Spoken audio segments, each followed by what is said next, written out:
Les solutions de robotisation actuelles ont largement diminué. Pour un budget de 150 000 €, maintenant on a la même chose pour 30, 40, 50 000 €, donc ce qui rend les robots tout à fait accessibles aux PME. Leur souplesse d'utilisation également a évolué, ce qui permet de les mettre en place avec, on va dire, des compétences internes relativement limitées.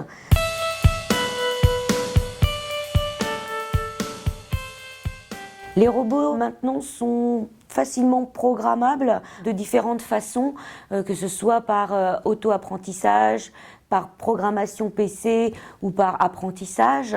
On n'est pas obligé de programmer via une interface PC avec des compétences de robotisation.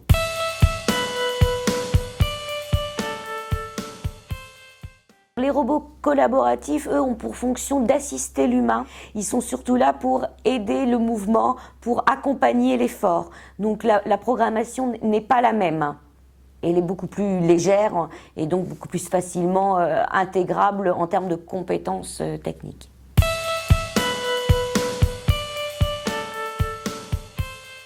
Un projet de robotisation doit vraiment être vu dans son ensemble, dans la stratégie globale de l'entreprise. L'aspect humain, l'aspect social est bien entendu un des gros facteurs de succès de ce type de projet. On va robotiser souvent pour diminuer les TMS par exemple, pour décharger les opérateurs de charges lourdes, d'actions répétitives. Donc ça, c'est une solution pour effectivement améliorer la santé au travail. Mais il faut également voir le fait d'impliquer les salariés dans le projet de robotisation, de les repositionner sur des tâches plus valorisantes, de les accompagner. Donc pour prendre en charge le robot, il faudra qu'il soit formé. Donc on valorise l'humain.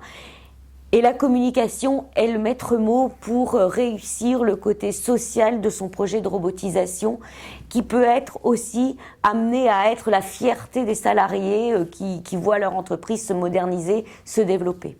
Et de surtout bien appuyer sur le fait que le robot n'est pas là pour les remplacer. Le robot reste un robot, il ne remplacera pas la capacité de réflexion d'un humain.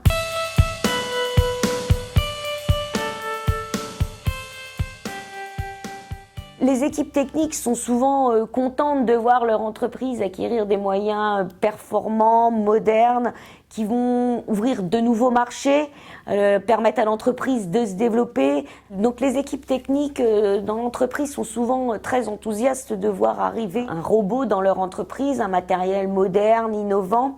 Surtout les équipes, on va dire, d'un certain niveau. Par contre, les opérateurs peuvent vivre cela comme un danger.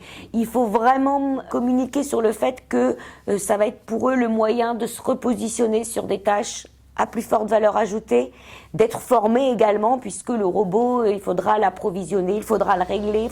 Donc il faut vraiment valoriser l'humain au travers de l'arrivée du robot.